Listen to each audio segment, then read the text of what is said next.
doing this way. So I can move the mic out of the way? Yeah, you can move the mic out of the way. We're just going to go this way because for whatever reason my laptop's decided to be crazy today.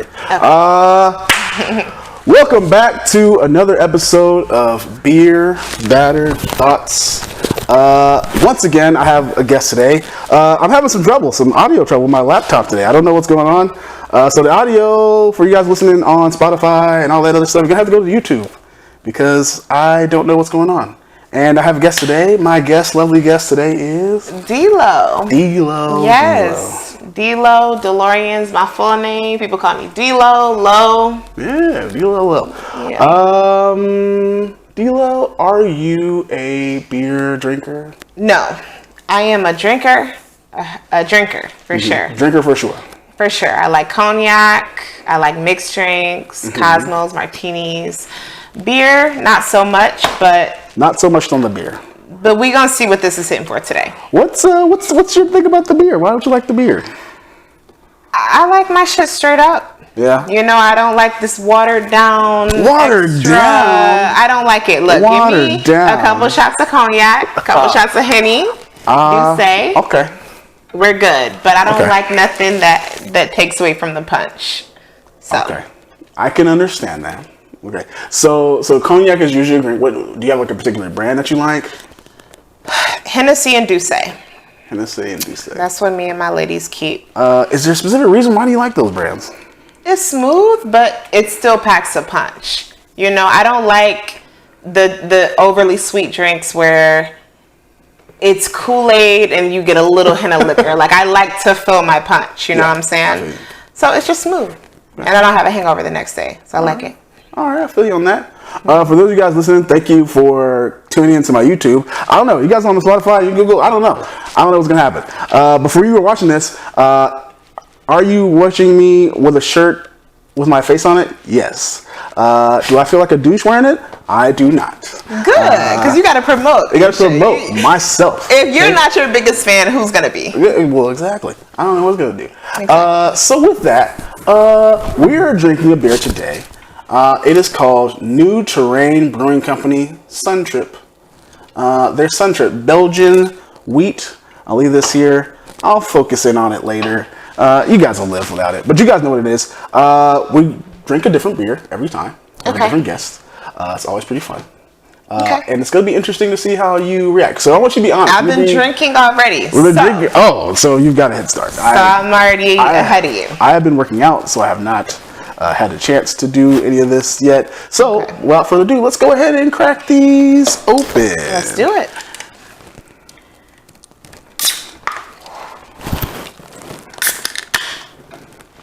Oh, and of course now the audio kicks in and works now, doesn't it? Of course.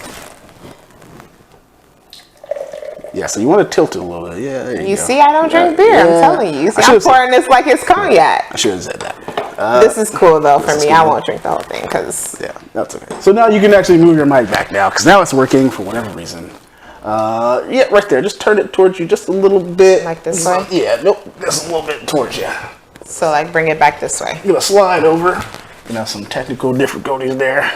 And now you're perfect. Right here? Yep. Okay. All right. So those of you listening to audio, you guys are late. Well, I released a little. You guys are fine. You get it. Yeah, we're going to have to say this. So, cheers. Cheers. All right. We're going to drink this.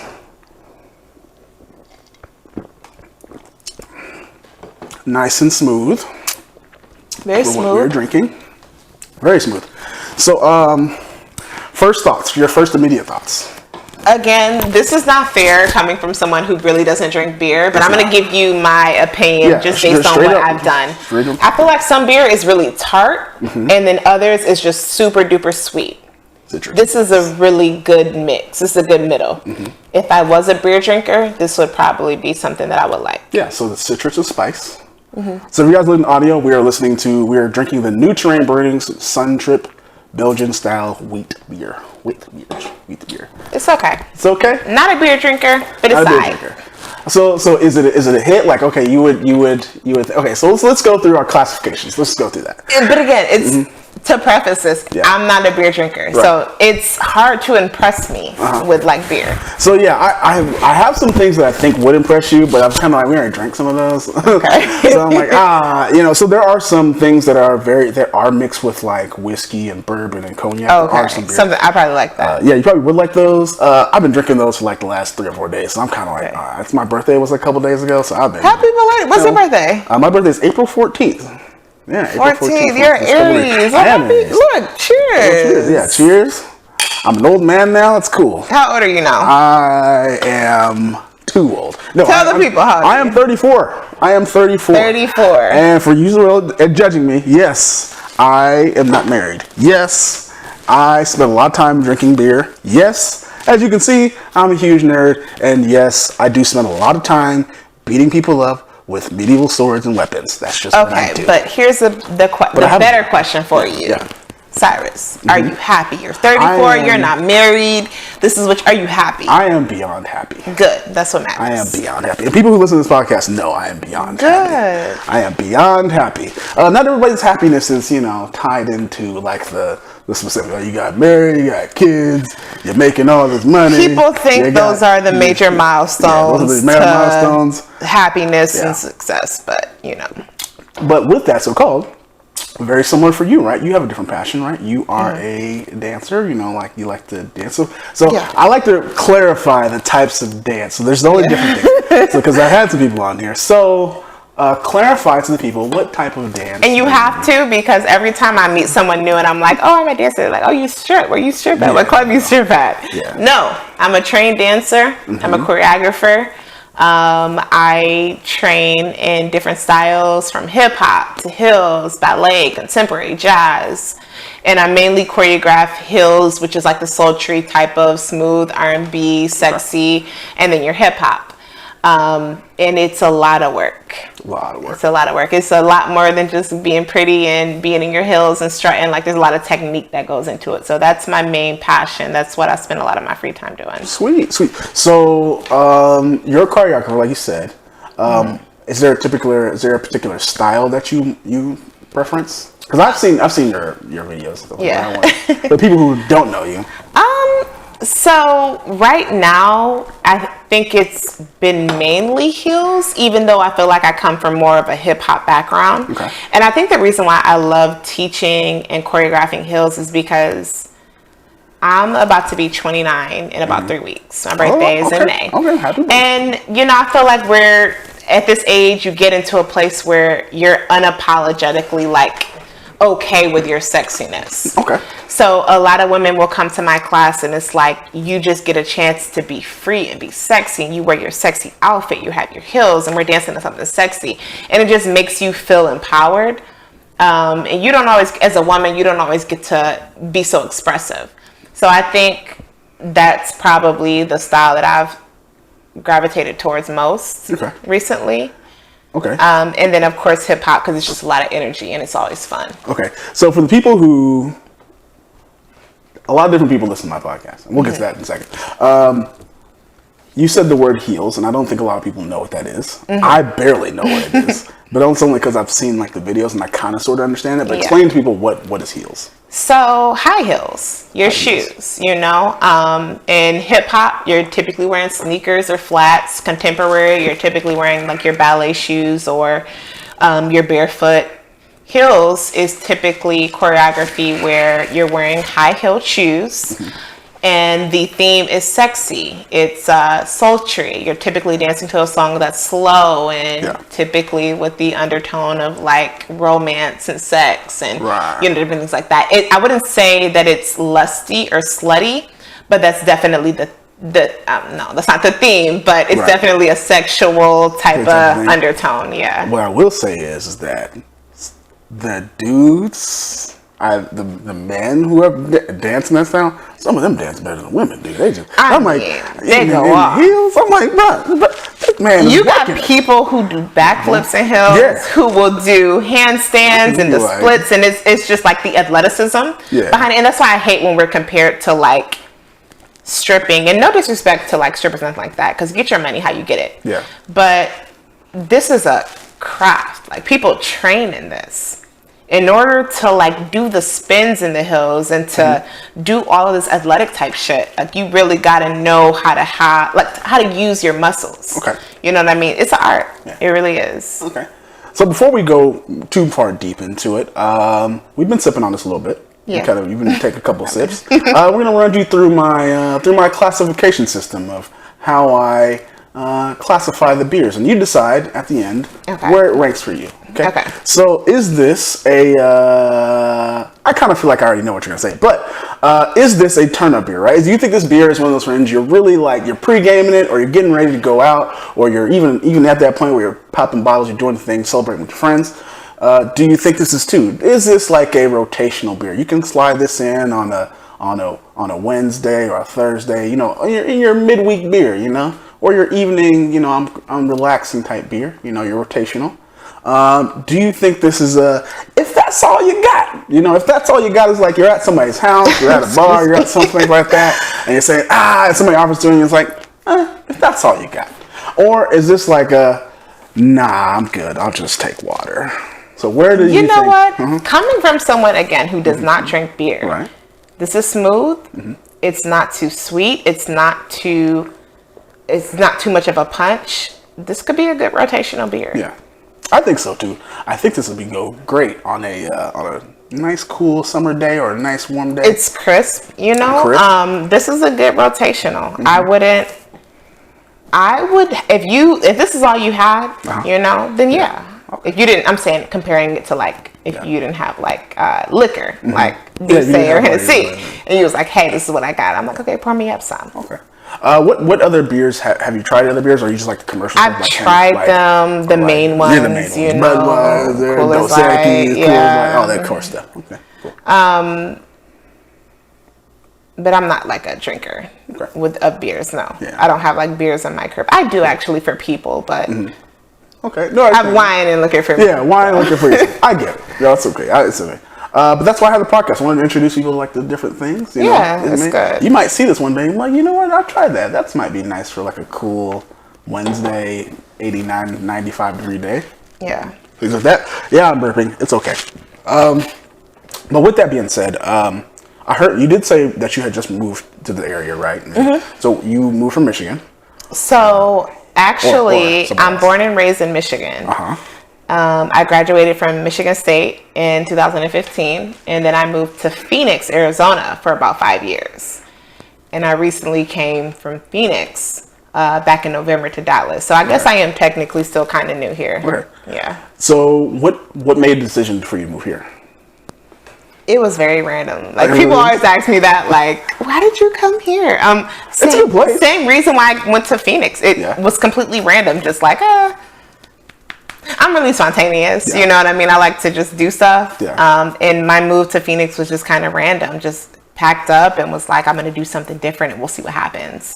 And it's kind of as I was, you know, pointed out as, you know, star student. So that's not where it started. I started a lot younger, but that was where it kind of hit me like, okay, I could really invest in this and do it. And from there, it's just been different avenues, different variations of dance, whether it's cheer or hip hop or sultry or ballet. It's just kind of been from there. So you tried ballet and things like that? Like yeah, that's why I started in ballet. Yeah, that's where a lot of us start at. We start the fundamentals of ballet. I remember being 6, 7, taking my little tutu, the whole thing. Okay. So. Is there a person out there like a dancer, like a famous dancer, or even performer, overall performer that you like, who inspires you or kind of inspired you? There's so many. If I could think of a few just to point out, there's 2 in particular. Kira Harper. A lot of people know her. She's a professional dancer. She's danced for like Beyonce and so many different stars. And the thing I like about her is no one looks as visually appealing as her when it comes to dancing in heels. Like, it's such a fine line between being like slutty in your heels and being like, and telling a story and being sultry and being creative and like just really, you know, engaging with the spectator. And when she puts on heels, she just is different. She's like nobody else. There's so many good dancers, but she's different. So she's one. And she's older than me too. And I think what inspires me about her is that a lot of people always say, you know, dance, you have such a small window as far as your age, like, you know, 16 to 22 or 23, and like people try to cap it, but really, it's like models, like runway models. They're like, it's like, because you have to be in your prime physically, you know what I mean? But like now we're starting to see dancers who are 34, 35, 36, and they're still getting booked and they're still dancing and making money. So it's exciting and encouraging to see that. So it's one of the dancers that inspire me. There's another girl, her name is Isabel something. I forget, it's like a C. But she's a hip hop dancer. And she's just got a lot of energy. You know, she's young. I think she's like maybe 22. So she's really young, but she's hungry. She's got a lot of energy. She's danced for Chris Brown, Usher. And, you know, it makes me hungry to see girls out there, you know, getting it. So that's what's up. What are some of your? We've had a dancer on before. We had India last year. Season 1. And I asked her some of the questions. So I'm going to ask you different questions than I asked her. Okay. So what is your biggest pet peeve about the industry of dancing? What I don't like about the industry of dance is how diluted it's become as far as like the organic talent of a dancer. And what I mean by that is now you'll have auditions where they don't even want to see you dance. They just want to see how you look. Really? Like, it's become so superficial. It's like, before we can even have you dancing, how do you look? Are you pretty enough? Yeah. Are you light enough? Before we can book you for this video. Dead ass. Like, that's how a lot of casting goes. So even if you dance trash, the first, they make it seem like the very first factor is, how do you look? Before we book you in this video, are you pretty enough? Okay. Is your body nice enough? Have you been through that? Like, have you maybe like 1,000%? Yes, 1,000%. And that's just the industry, you know. The much as I know about auditions, you know, the stuff you see on TV, and they're just like, for like, you guys are in there for like, well, you know, you've just been different TV shows that have like followed it, and they're in there for like hours upon hours, make you do the same thing, and they're just cutting you, nope, and it's not even about looks. It was just about like they're just critiquing you. And the crazy thing, even beyond that, like this industry is so cutthroat. Oh yeah. That's just one thing, you know. That's just one thing that bothers me. Another thing is, you know, we are so undervalued. We're so, like, when you think of a creative team, you watch a video, you see wardrobe, you see makeup, you see the producers, the songwriters, the choreographers. Typically, choreographers and dancers are at the bottom when it comes to pay, when it comes to acknowledgement. And it's crazy because when you watch a video, you're entertained by the dancing, you know what I'm saying? When you watch Michael Jackson videos, it's like, oh damn, he did the moonwalk, that was dope. So it's such a big, you know, factor when it comes to watching a video, but we typically get the shorter end of the stick when it comes to pay and different things like that. But I think that's because, I think part of it's because, you know, everyone gets residuals, right? But I don't think you guys do, right? It's just that performance that day, boom, down when you're out the door. It's so underappreciated, and I don't like that because people don't understand. We put a lot of hard work. Anybody who takes dance seriously, 9 times out of 10 have been training since they were a kid. And every week you train, you condition, we invest money into this. Every week I'm paying people to teach me to be a better dancer, to stretch me, to condition me, to make sure I'm tip top. Okay. And people don't see that. They think, oh, just a talented person, we'll bring her in for some entertainment and some oohs and ahs. But no. We put money into this. So one of the things I wanted to also ask you, do you feel like that the social media dance, the TikTok dance, does that dilute? Do you think that dilutes what you do? I asked India that question, but I was like, that's the one question I do want to ask you. Get like a different opinion. I mean, there's always going to be that little line between the TikTokers and the professionally trained dancers. I'm thankful for like the TikTok or I should say social media dance craze, because it has given us a platform to really get our dances and just to let the world know how influential we are. You know, we'll start a dance craze and everybody's doing it. You know what I mean? So I appreciate that. However, I do feel like it has kind of diluted, I guess, the trained dancers, the people who actually do this shit professionally. Gotcha. So I'm actually to fix your mic. Your mic was okay. There you go. There you go. I just noticed. I was like, whoa, because I was looking at the audio thing. I was like, oh, where did the audio go? I was like, oh, it's disappeared. So you're good now. Okay. With that being said, what are some positives of the dance that you like? We go to the negatives. Let's go to the cons. Let's go to the pros. A couple positives is I'm seeing a lot more young people really being intrigued by performing arts, and that makes me happy. You know, you have young girls who I've had DMs of girls like writing me like, hey, I think it's so dope that you're doing this. You know, you do hip hop and you do heels, and it's inspiring, you know, and I feel like I haven't really done much, you know what I mean? Because that's how we critique ourselves. We always think that we could be doing more. Right. But when you have young girls are like, yo, this is what I want to do. I want to dance. I want to entertain. I feel happy. You know, there's no better feeling than that. So I think that's one of the positives is, you know, you're able to kind of influence people in a positive light.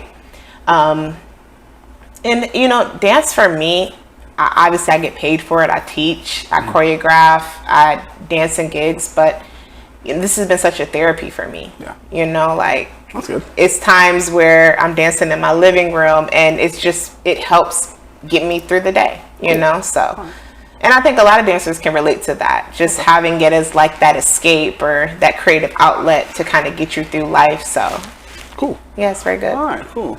So before we resume that, let's take a little beer break. We're going to take a little beer break. Okay. So, once everybody in, hey guys, thank you for listening to Beer Better Thoughts, Season 2, Episode 2, featuring Delo, the dancer. Hey, I want to thank everybody. I don't know what happened, but my last episode got 2,500 downloads. That's pretty awesome. That's awesome. That's pretty fucking awesome. I'm gonna say that's pretty fucking dope. A lot of hard work. I don't know what happened. I don't know. Well, the last 2 episodes have gotten broken over 2,000, which has been great. I don't know how. A lot of work. I guess you guys like to hear beer and conversations. I guess I don't know. And then you also have been talking about random stuff, nonsense, and fighting and beer and drinking and whatnot, and just having different people. So I really appreciate you guys. Hey, guys, support the podcast at www.beerbetterthoughts.com. You know, the like and subscribe button for my YouTube. I don't have the YouTube views, like, cause I got like 20, but my downloads for the audio only. Hey, thank you guys for listening. Thank you guys for being so patient with me, especially with how long it took me to finish season 2.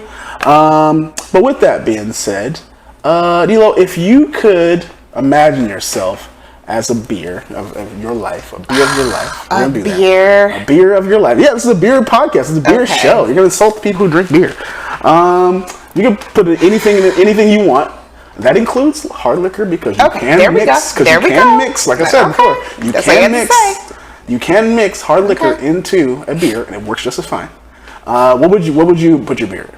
So we're going to start with the standard hops, and then what would be some of the other flavors and ingredients you'd add? But here's the thing, Cyrus. I don't know beers like that, is the thing.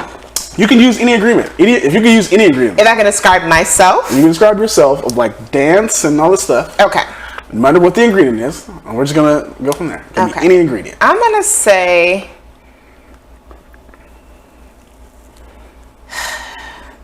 Don't try this drink because it's probably nasty. So don't try it. Okay. This is just me giving you different facets of my personality. Okay. So I would say Hennessy. Okay. And then some sort of champagne. Okay.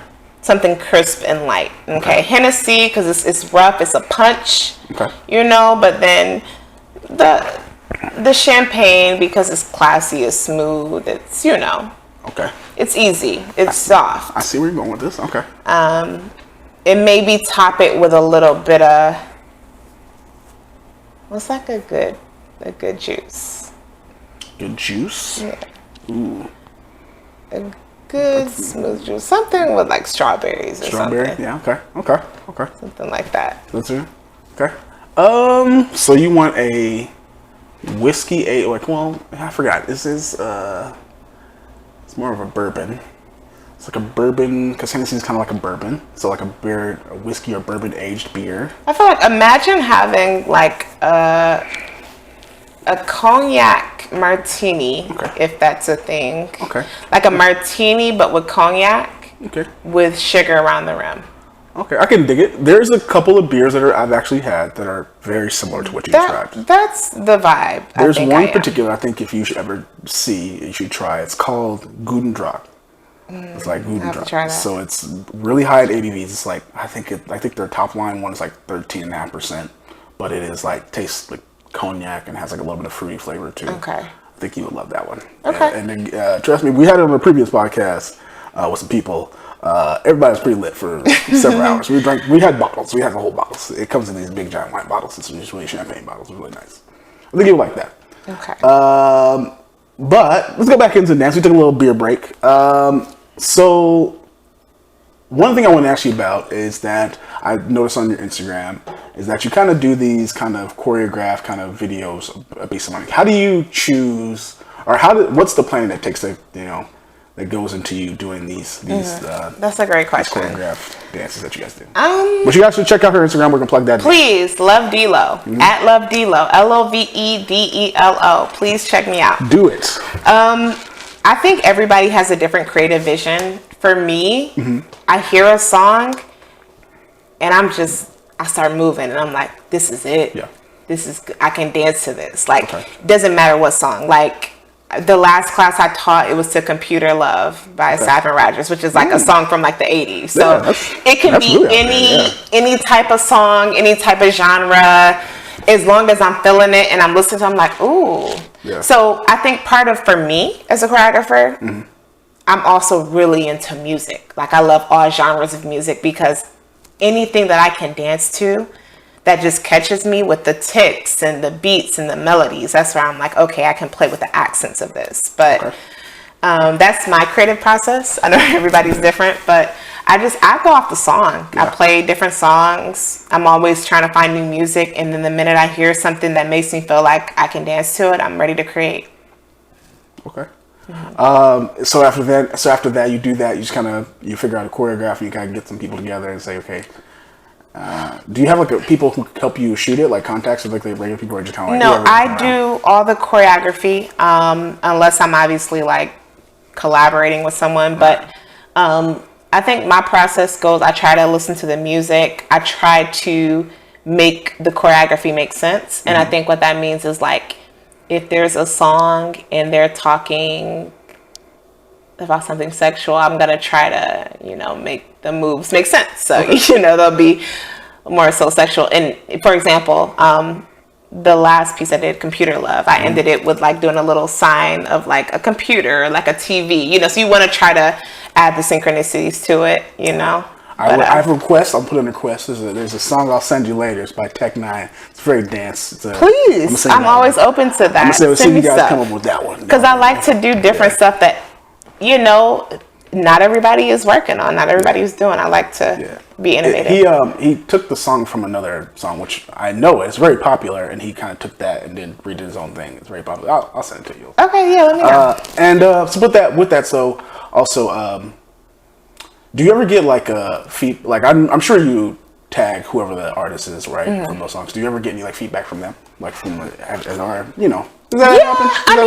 Every now and then you'll get artists who will, add the little fire signs under your thing. And again, for a lot of us up and coming, like dancers and choreographers, that's what we want. We want like artist recognition. We want acknowledgement, and we want people to see our work. But every now and then you'll have an artist who will, this shit is fire. They'll put the little fire emojis, but that's pretty much it, know.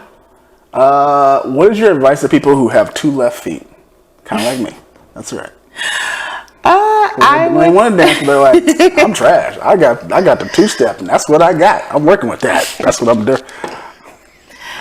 I would say this. The thing about dance is that even the best dancers are bad at something. And what I mean by that is you'll have the greatest hip-hop dancers who will get into a tap class and not know what to do. Yeah. Or a salsa class and it's so unfamiliar, or you have your ballet girls who can't do hip hop or shit. So I think the more important thing is to just have fun. Do what you do what you're confident in. If you know you got one move and it's the heel toe, you get out there and you do the heel toe. Okay.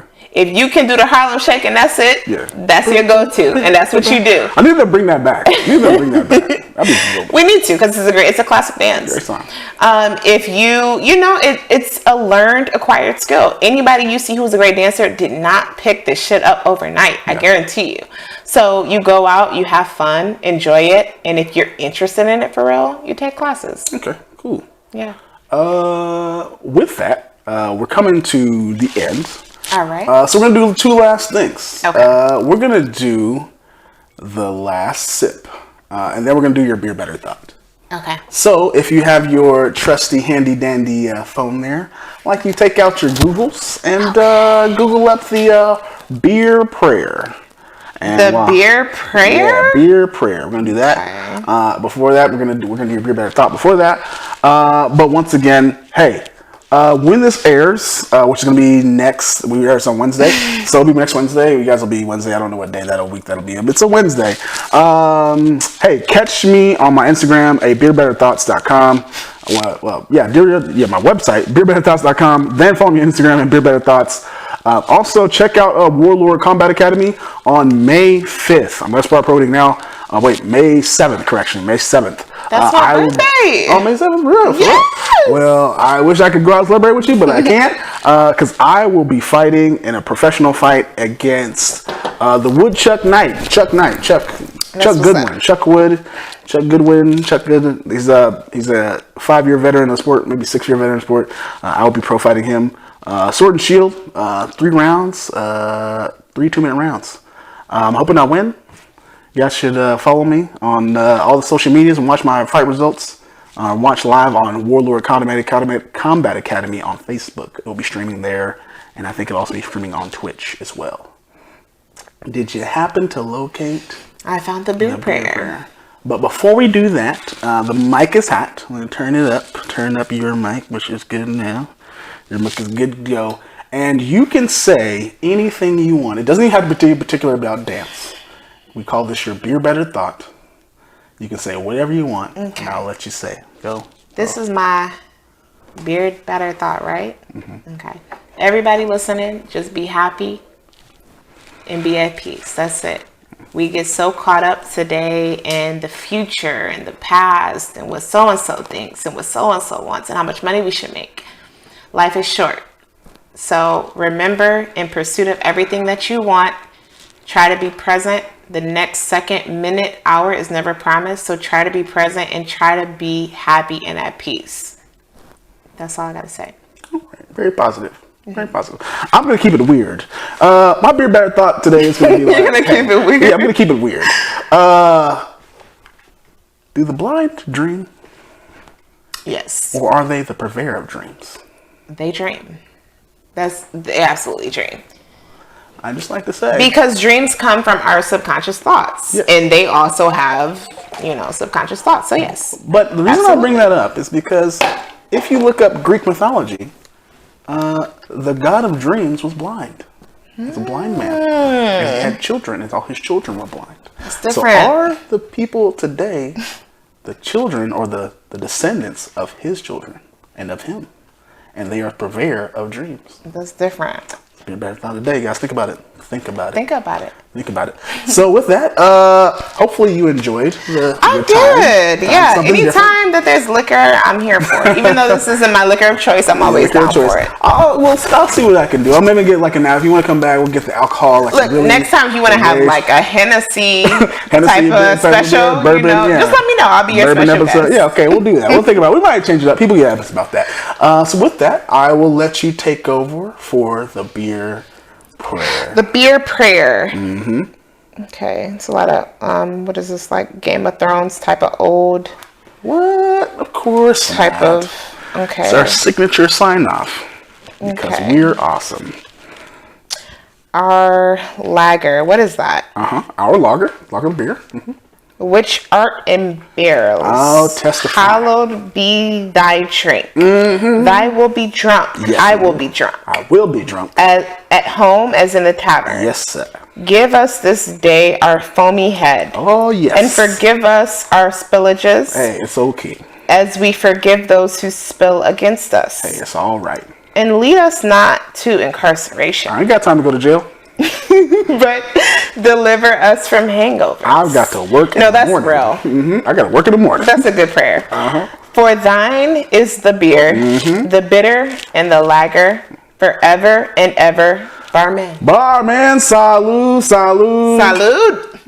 Delo, thank you so much for being on. Thank you for having me. Hey, y'all. Beer Better Thoughts. We're back, season 2, like I said.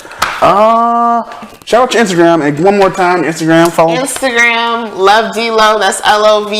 All right, I'm going to put it down. I'm going to put it down in the comment section. So you can write me. I'm friendly.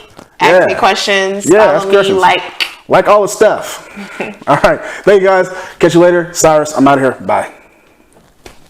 Gotta do that, and then we're gonna stop that recording, and I'm gonna click that out. Thank you for having me, Cyrus. Oh, thank you for being on.